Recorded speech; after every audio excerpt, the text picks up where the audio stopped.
Good day, Crime Talk aficionados. I am back. I am done with trial. We have a great show for you today. First, new body cam and audio in the Sheriff Stein murder case. Luigi Mangione and Sean P. Diddy Do It Combs may have something to talk about, and it's more than just the same attorneys. A motions hearing in the Karen Reed case gets a little nasty. A Florida doctor gets arrested in front of his wife and mother-in-law. Wait till you hear for what. Rex Heuermann wants the DNA results to go away in his case. I wonder why. A young thug, a.k.a. a mayor in Louisiana, gets arrested. A TikToker who kills 6 people gets what I believe to be is a very light sentence. And then we have this day in legal history and our dumb criminal of the day.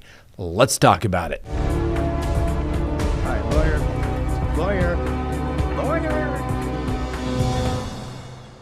Good day, everyone. My name is Scott Reich, and this is Crime Talk. Thanks for joining us. You know the drill. Subscribe if you haven't, like if you do. Leave me a comment below. Hit that little bell for notifications. And yes, you can check us out on any of your favorite podcasting apps. Did you miss me?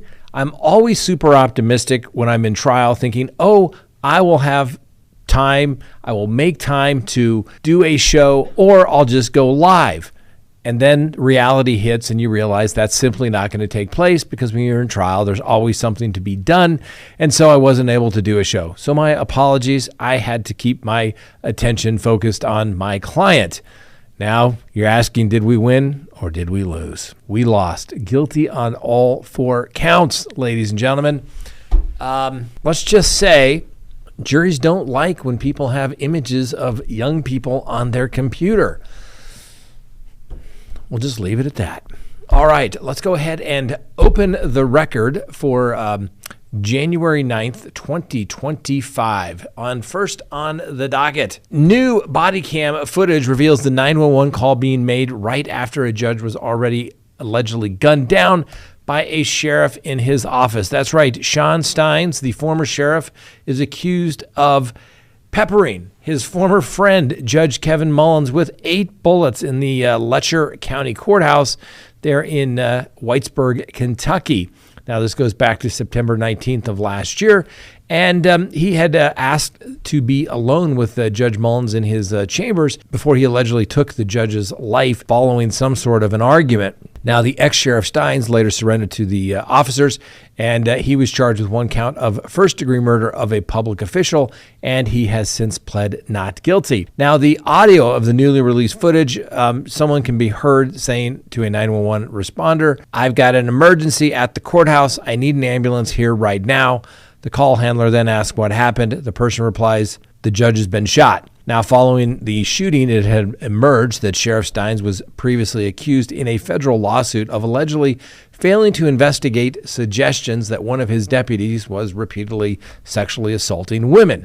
Now, according to the lawsuit and a former deputy identified as Ben Fields, he allegedly forced at least 2 women to have sex inside the judge's chambers, where obviously the shooting of the judge took place. Now, according to the women, they were forced to have sex in exchange for staying out of jail on an unknown charge. Now, in a deposition held 3 days prior to the shooting, Steins was accused of deliberate indifference in failing to adequately train and supervise his deputy. Now, Fields, who had succeeded Steins as Mullins' bailiff, pled guilty to raping the women while she was on house arrest. The ex-deputy was sentenced to 6.5 years in prison, and then for probation for rape, sodomy, perjury, and tampering with a prisoner monitoring device. Now, the charges pertaining to the second woman have since been dismissed as she has died. Now, the lawsuit was filed back in 2022 and alleged that Steins had fired. Now, the lawsuit filed in 2022 alleged that Stein had fired Fields from his position for conduct unbecoming. And it's been reported that Mullins had no idea what was going on. Now, at the time, a lawyer representing Steins issued a statement saying the claims are merely allegations, and they believe that once the facts of the matter are developed, the defendant will be exonerated. Anyway, so Mullins was known for presiding over misdemeanors, traffic infractions, arraignments, felony probable cause hearings, civil actions, and involuntary commitments as related to people with mental health issues. He apparently also heard domestic abuse cases.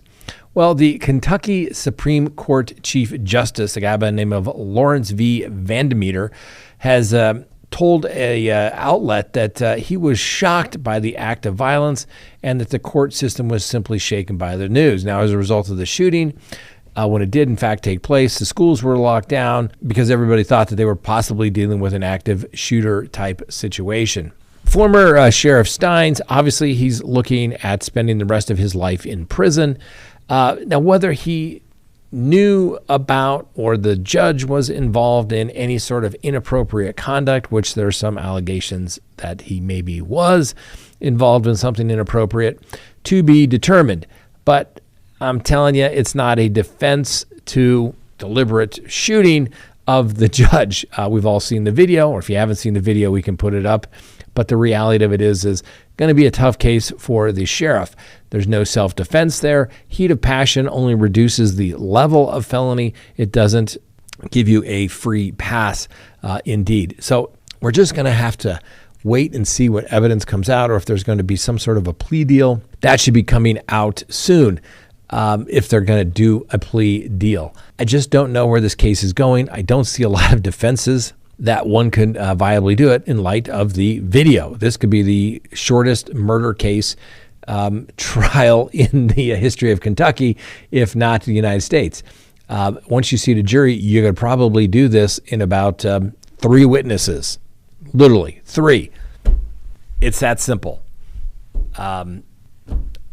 All the other stuff is completely irrelevant, that they went to lunch, everything's fine, and then the sheriff winds up shooting him on camera that he knows is there because he's the sheriff, then surrenders and says, treat me fairly. Yeah, I don't know, ladies and gentlemen. Tough case.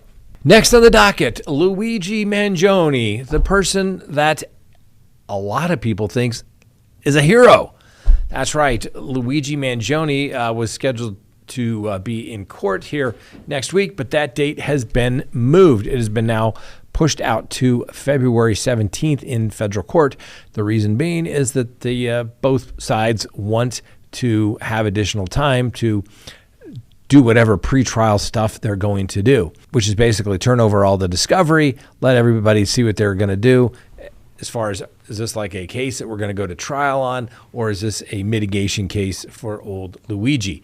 Did he do it? Did he not? Now, as you may recall, Luigi still has 11 counts in state court, and he's pled not guilty. But old Luigi, he may have something to talk about with old Sean P. Diddy Do It Combs, because apparently old Diddy is throwing tantrums about the attention that his fellow inmate, Luigi Mangione, has taken from inside the New York City lockup. And it has put Luigi Mangione on the disgraced rapper's bad or naughty list. Can you believe it? So when Sean P. Diddy Combs was arrested on sex trafficking charges back in September, he was the most famous prisoner at the Metropolitan Detention Center there in Brooklyn. Obviously, there's been lots of people that have been at that facility, but at the time, he was the big dog on campus, apparently. But after Mangione was arrested and for allegedly gunning down the United Healthcare CEO Brian Thompson in December, he was booked into the same facility as old P. Diddy Do It Combs. But his reign apparently was short-lived, referring to P. Diddy, because since Mangione has arrived, Mangione is being held in protective custody, but apparently is a sensation among the other inmates. Now, Mangione is apparently receiving a hero's welcome on the inside, with other inmates expressing their own troubles with health insurance. My goodness. I think we're going to have to establish the health insurance defense. If the victim was in the health insurance industry, it's a defense. That's the only thing I can think of. I've never seen anything like this, assuming, for the sake of argument, that it is in fact Luigi Mangione behind that mask, and they can prove that it's him, not somebody to look like him. And the stuff wasn't planted on him. Just assuming that for the sake of argument. let's just say it is Luigi Mangione. I don't think I've ever seen so many people in favor of somebody that could allegedly be accused of first-degree murder. Now, don't get me wrong. Every time we have a case where it's big and it all blows up, you hear about people getting new girlfriends and people want to hang out with him. But I'm telling you, when you look at the comments when it comes to Luigi Mangione, people love this guy, and because the CEO of United Healthcare was gunned down, people are like, yep, seems justifiable to me. I mean, under the law, not really permitted, but this could get interesting. I mean, the question is, could you get a couple of people on a potential jury for Luigi Mangione that could either make it result in a mistrial, or maybe if you got 12 of them, you can make it unanimous that it wasn't him. Because you got to go something good. You can't go jury nullification because he was a healthcare CEO, insurance CEO. No, you got to go ID. I've told you about that. We got a great video. I think it's got a lot of views when we talk about the defense of Luigi Mangione. They got to go ID. Check it out. So anyway, Combs, he's apparently locked up. So apparently all the attention of Luigi Mangione is getting old Sean P. Diddy Do It Combs all riled up because everybody else is starstruck with Mangione. Apparently, been reports, take it with a grain of salt, that old P. Diddy has been throwing tantrums over the fact that Luigi is getting all the attention in prison and is being revered as a hero for literally murdering somebody on camera. So even in prison, Diddy's ego is quite large. Now, P. Diddy Do It Combs' reaction comes as no surprise, apparently, to people that actually know him. And some people are talking. Apparently, some people in his inner circle, the old posse that old P. Diddy Combs used to hang out with and take care of everything, apparently he's cutting those people off financially. Apparently, there's a bit of a financial crunch going on there. Anyway, these people that are close to Sean Diddy Combs, of course, they have an axe to grind now, so take it for what it's worth. They say that he, referring to Sean Combs, always wants to be the center of everything, and he feels like anyone who takes his attention, he apparently doesn't take it well. He gets quite upset, and it all has to do with power, and he makes other people's lives miserable to make sure that his standing is being that of number one.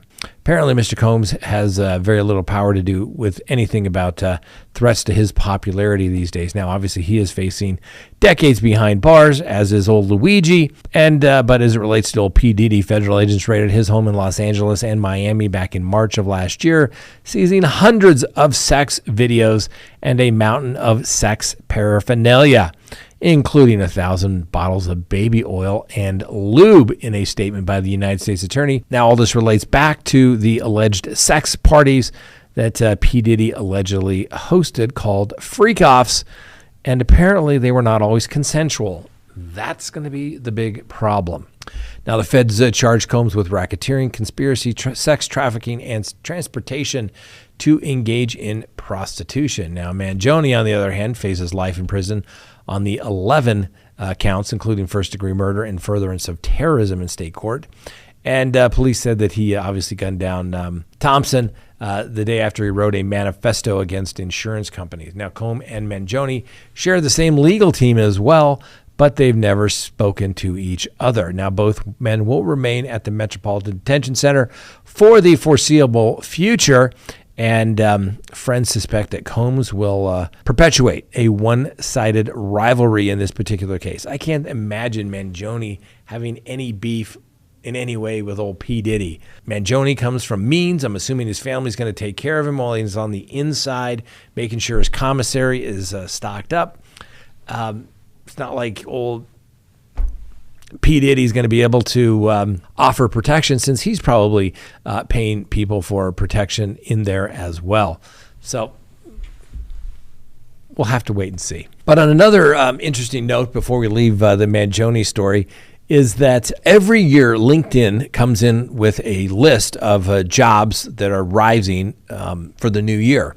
What you may say are the rising need for jobs this year? Security personnel climbing into the top 10 for the first time since LinkedIn has been providing this list. Now, where is this demand coming from? Fortune 500 CEOs, ladies and gentlemen. Yes, Mangione, not only being a hero to some, he is apparently a job creator for others. So there's a hearing held in the Karen Read case, and the judge is sitting tight on deciding whether Karen Read's defense can use its preferred dog bite expert in her second trial, which is scheduled to begin in April.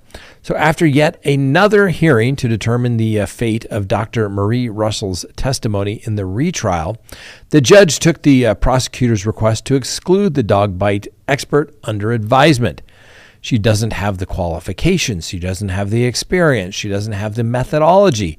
That's what the special prosecutor told the judge at the hearing that ended on Tuesday. But a willingness to tell opinions that are speculative, factually wrong, not based in science and math should disqualify her from giving another baseless opinion about so-called dog bite wounds, the prosecutor argued. Now, Russell is a retired emergency room doctor at the Los Angeles area hospital, ranked in the top tier for trauma cases, maintained that, in her professional opinion, dog bites caused the wound to John O'Keefe's body and the related holes and tears in the clothing wore on January 29, 2022, the morning of his death. Russell, who also worked as a forensic pathologist and medical examiner, continued to reject that a motor vehicle crash caused the wounds, which is how the prosecutions say Reed's killed O'Keefe,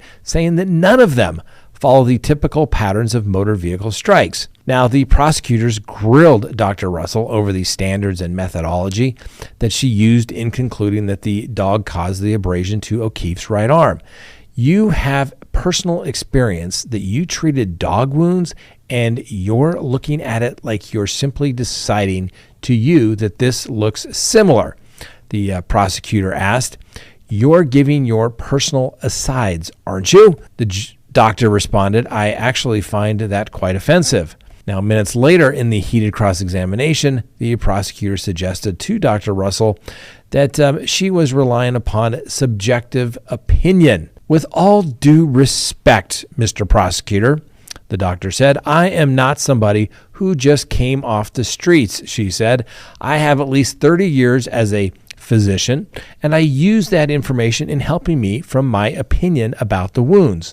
I've seen all types of wounds. The prosecutor then delved into whether the good doctor would alter her stance if she knew Reed told Boston Magazine that maybe John hit the back of her car, telling her to stop, and that she ran over his foot or she clipped him in the knee.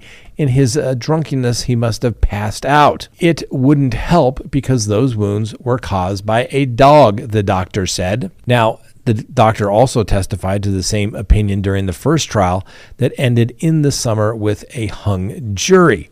Now, the prosecutors say that Reed of Mansfield, Massachusetts, struck now deceased Officer O'Keefe, then boyfriend, with her Lexus SUV, followed by a night of drinking and yet another argument in their 2-year relationship, and left him to freeze and die on the front lawn of 34 Fairview Road in Canton, where the pair was supposed to participate in an after party after the bars had already shut down. Now, Miss Reed faces charges of second-degree murder, motor vehicle manslaughter, while operating under the influence and leaving the scene of an accident causing death. Now, the defense countered with their own theory in the case, arguing that not only is Reed innocent, but that others are responsible for O'Keefe's murder. One theory they hinted at the trial is that the people inside the home, possibly including then homeowner Brian Albert, a fellow Boston cop, beat O'Keefe to his death and then used their influence in town to frame Karen Read.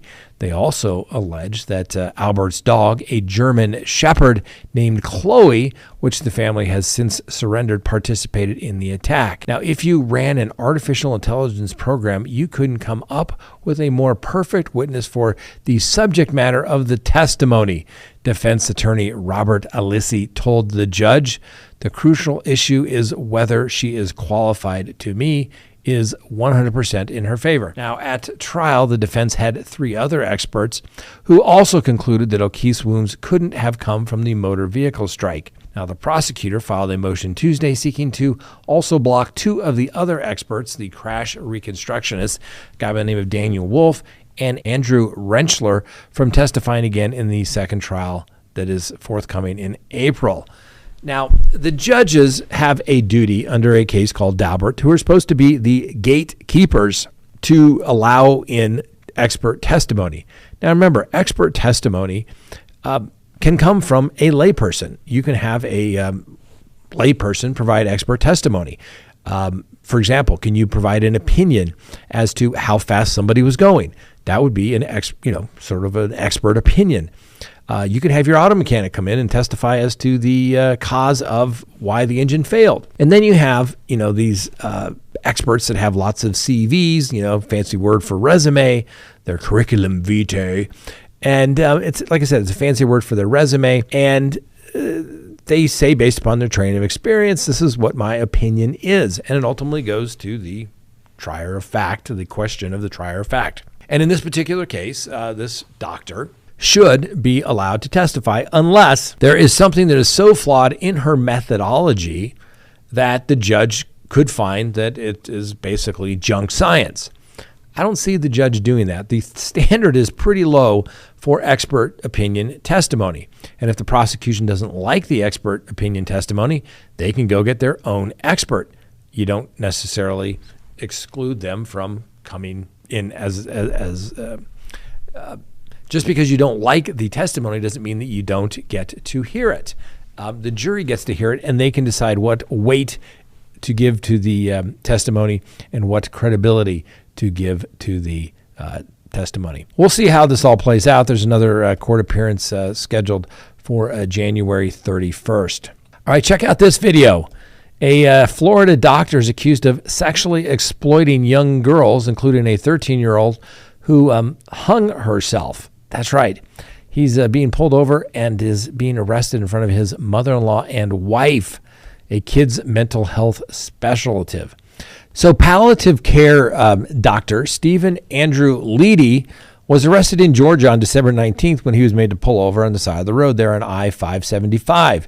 We can see it from the body cam. And the doctor seems a little surprised as he's casually dressed, saying, I'm assuming this is a case of mistaken identity, after he is told to put his hands behind his back, letting the officer know that he is a physician. Therefore, this must really be a mistake. Anyway, the good doctor, Dr. Leedy, has since been charged for allegedly forcing 10 girls to send him sexually explicit photos and urging them to cut, choke, and hang themselves, leading to an unidentified 13-year-old's tragic death, according to police. Now, if convicted, the good doctor will face a life sentence in federal prison. Now, the good doctor also had his medical license suspended by the state of Florida for the vile, reprehensible, and sadistic conduct of directing children to engage in degrading self-act, self-harm, and mutilation. Now, the arrest video shows the doctor's wife, Linda Leedy, who helps lead a mental health welfare group for kids, looking somewhat confused and perplexed why her husband was being arrested. At one point, she got out of the passenger seat of the car where her mom, the accused mother-in-law, remained in the back seat. Talk about a bad day. Getting arrested in front of your wife and your mother-in-law, who probably already didn't like you. She knew he was never any good. Anyway, the police officer there in Georgia could only tell her that her husband was being taken off to jail, and he could not provide that information to her. But if he wanted to tell her from jail, she would be entitled to that information.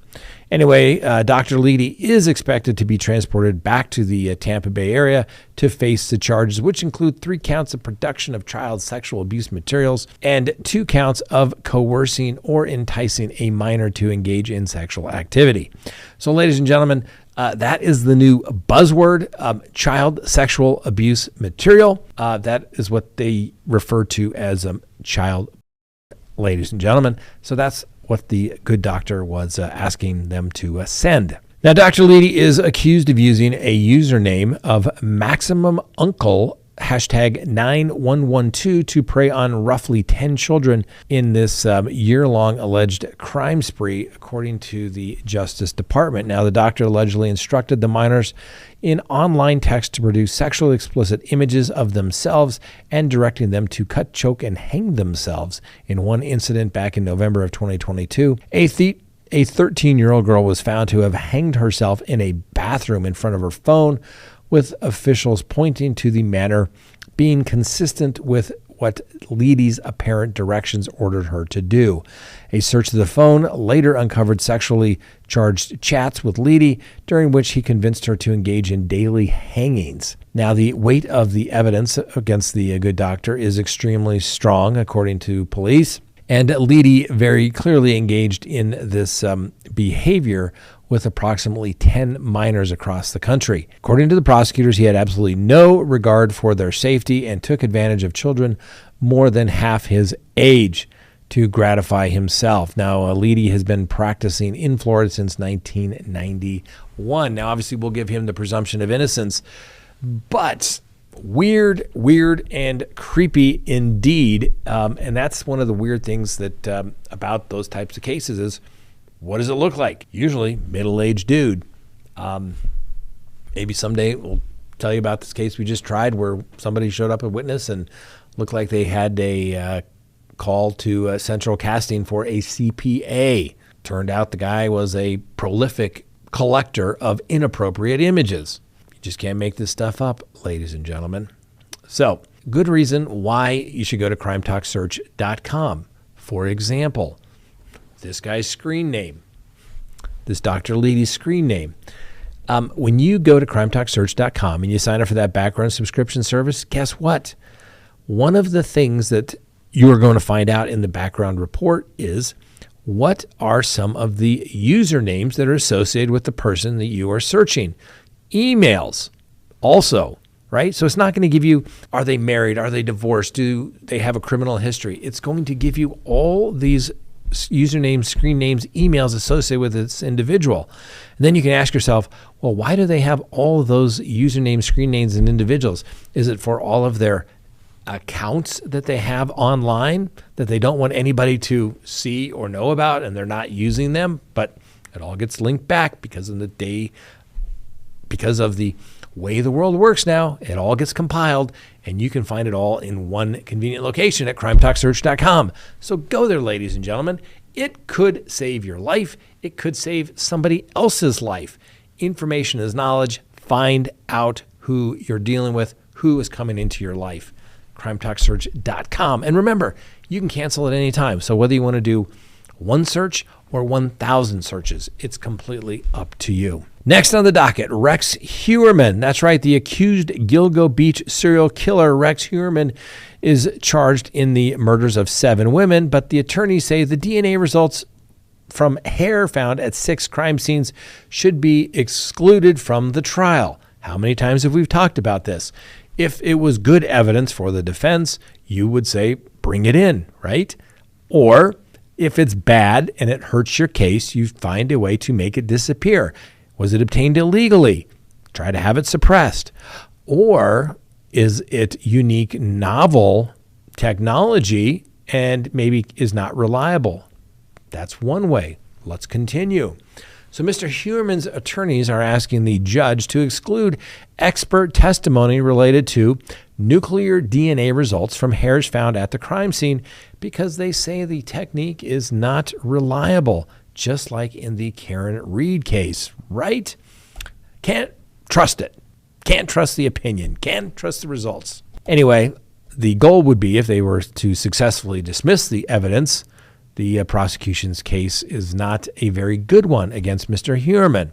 So the prosecutors are saying, hey, we're not going to engage in a bunch of what-ifs. Obviously, that's among many other key components to their case, but they are prepared to defend it, according to the Suffolk County District Attorney, Ray Tierney. Now, Mr. Tierney has led the charge with the Gilgo Beach Task Force in charging Mr. Heuermann, an architect, husband, and father of 2 from Massapequa Park, with 7 of at least 10 Gilgo Beach murders. Now, Mr. Tierney said that he welcomes the pretrial hearing on the DNA and believes that it will be admissible at trial. He said, "We'll abide by the mandates of the court. We'll have this hearing, and we're looking forward to doing so." Heuermann's defense attorneys filed a motion this week, and they argued that the scientific technique used by the California lab called Astera Forensic has not been generally accepted as reliable in the scientific community. And the motion filed is the first step in trying to establish a hearing later on to determine if the DNA profile obtained by Astera Forensics linking the Massapequa Park architect to the alleged killings will be admissible at trial. If we weren't confident in the efficacy and the admissibility of this evidence, we would not have used it, said the prosecutor.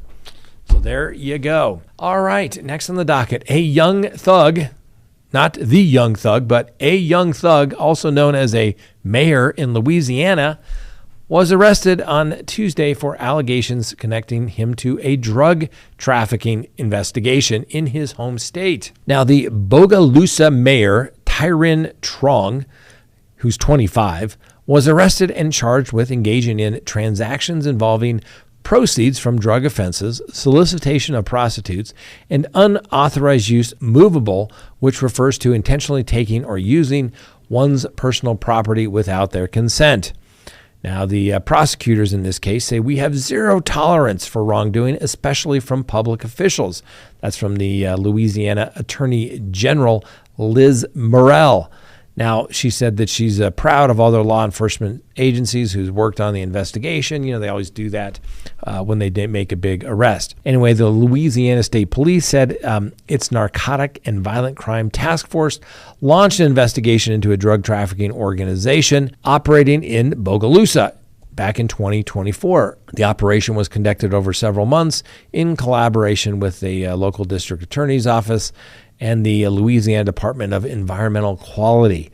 The investigation found that the drug trafficking organization was involved in the distribution of opioids, high-grade marijuana, THC products, and MDMA, along with other controlled substances. Investigators also learned that members of the organization use social media platforms to distribute drugs and manage payments, which allows them to expand their reach in criminal activity, according to the police. Now, the profits from the drug sales were allegedly used to purchase firearms, some of which were distributed to individuals prohibited by law from possessing a firearm, and others were linked to violent crimes in the Bogalusa area. Now, law enforcement officials obtained and executed multiple search and arrest warrants, leading to the arrest of 7 alleged members of the organization.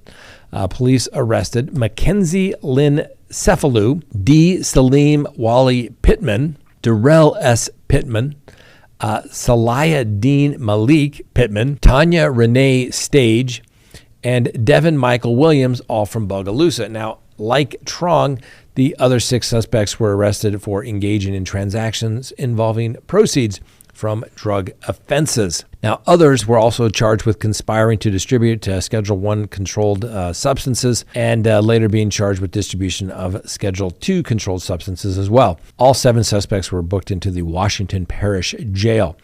Now, state police said that numerous other matters and individuals continue to be under investigation and said, quote, "We are going to continue to invest time and resources into helping the citizens of Bogalusa. We are not finished." Now, Trong, the young mayor, his bond was set at $150,000.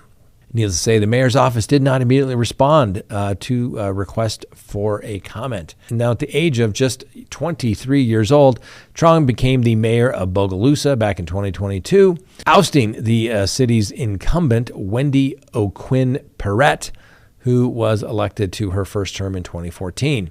By winning the election, Trong became the city's youngest mayor in history, as well as one of Louisiana's youngest mayors ever. Interesting. If you can't beat them, join them.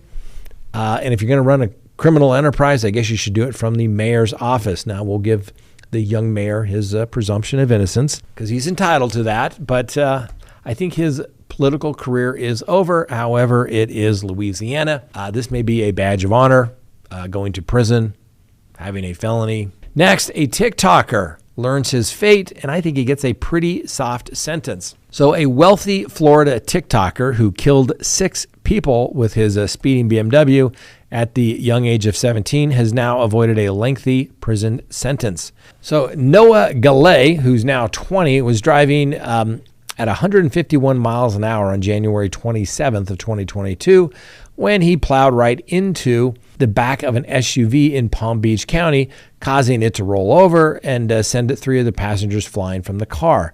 Now, the crash killed 6 farm workers leaving their shift, and obviously not good. 5 of the victims died at the scene, while the 6th died on the way to the hospital. But Gallet, who is conveniently the son of a prominent local attorney, Craig Gallet, pled guilty Monday to 6 counts of vehicular homicide. Now, the guilty plea was part of a deal that saw him sentenced to just a mere 12 and a half years behind bars instead of the 90 years that he was originally facing. Now, on top of the massively reduced jail time, prison time, Gallet was also allowed to spend his last few weeks at home on house arrest before he has to report to prison in February. Now, Gallet has avoided a trial which would have seen him sentenced to the maximum 9 decades in prison, though the West Palm Beach Assistant State Attorney Al Johnson said that the consecutive sentences for each count are almost never imposed by the court unless the defendant has a prior significant record. Anyway, he said that the deal was fair, and it emphasized that it had the support of the victim's family members. He noted that this is significant punishment, and though he noted no amount of prison time will bring the family members back their loved ones. Apparently, the families have let the district attorney know that they did not object to the plea agreement in this particular case. And some of them didn't even want the young man to do a day in prison. They wanted the case dropped in its entirety. I wonder if there was a significant insurance settlement. Maybe Dad ponied up a few bucks as well. Anyway, Johnson also said it was important to note that Gallet was only 17 years old at the time, and he had no prior criminal history. Now, before the crash, Gallet would regularly post photos and videos on Instagram and TikTok showing himself speeding and having people guess how fast he was going in an opportunity to win money. Deputies also noted that the young man had previously been stopped by police once for driving 180 miles per hour. Now, at the scene of the crash, cops and paramedics also noted that the young man had slurred speech and reeked of alcohol, but none was found in his system. Now, the attorney for the young man, Liz Parker, said the teen had been on psychiatric medication since he was 12, without specifying what he was treated for, and that the medications may have contributed to the accident. Anyway, the attorneys read a statement, and Mr. Gallet believes that he wishes every day that he had died in the accident and not the victims. Defense attorneys also noted that Gallet's remorse, his efforts to fundraise for the victim's family, and several significant undiagnosed medical conditions should be taken into the account to urge the 20-year-old to receive a very lenient sentence. Under the plea deal, Gallet will have to serve a minimum of 85% of his prison sentence, followed by 7 years of supervision. His driver's license will also be revoked for 3 years. Not like he's going to need that for a while. And additionally, Gallet must post a video of at least 1 minute in length sharing his story and advocating for the importance of driving safe. When he gets out, he has to perform 800 hours of community service, complete a 12-hour driving course, and attend a panel in which crash victims share their stories about how their injuries have affected their lives. In the meantime, though, Mr. Gallet will remain under house arrest until February 3rd, where he is scheduled to turn himself in to begin his prison sentence. You know, the general rule is, ladies and gentlemen, that if there's a dead body, somebody's got to go to prison. When you have 6 dead bodies, usually somebody's got to go to prison for a very long time. This kid, I get it. I'm sure there was insurance money, there were settlements. Maybe that's why the family is comfortable with that disposition and that sentence. But this kid, I mean, I get it. He's 20 years old. He's going to go to prison for the next 12 years by the time you calculate the 85%. But the reality of it is he got a break. I hope this kid, when he gets out, is thankful for the opportunity that the district attorney is providing to him, give him an opportunity to have a life outside of prison. Yes, it's a lenient deal. I see how the prosecutors and the defense attorneys got there. He's not getting off scot-free, but he's getting a pretty sweetheart deal. I hope he appreciates it, and he should be thanking that district attorney for an opportunity to have a life. Next, this day in legal history. On January 9th, 1788, Connecticut becomes the 5th state to be ratifying the United States Constitution. Next, on this date, January 9th, 1861, Mississippi secedes from the Union. That's right, they became the 2nd state to secede from the United States, following South Carolina, which obviously led up to the Civil War. Then back in 2021 on this date, following the events at the Capitol on January 6, Google removed the mobile app of social networking service Parler from Google Play, and Apple suspended the app from its App Store, citing concerns over violent content. We'll just leave it at that. And then our dumb criminal of the day.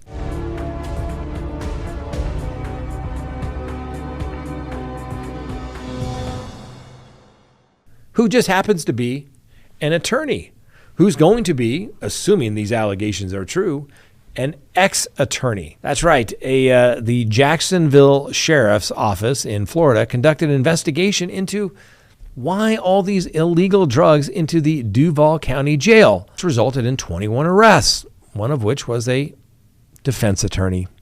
I know, so disappointing. Anyway, the sheriff down there, Sean Corse, made the announcement at the Memorial Building downtown. Anyway, the sheriff Corse said the undercover investigation deemed Operation Stamp Collection was initiated back in February of 2024 in response to an increase in drug overdoses at the Duval County Jail.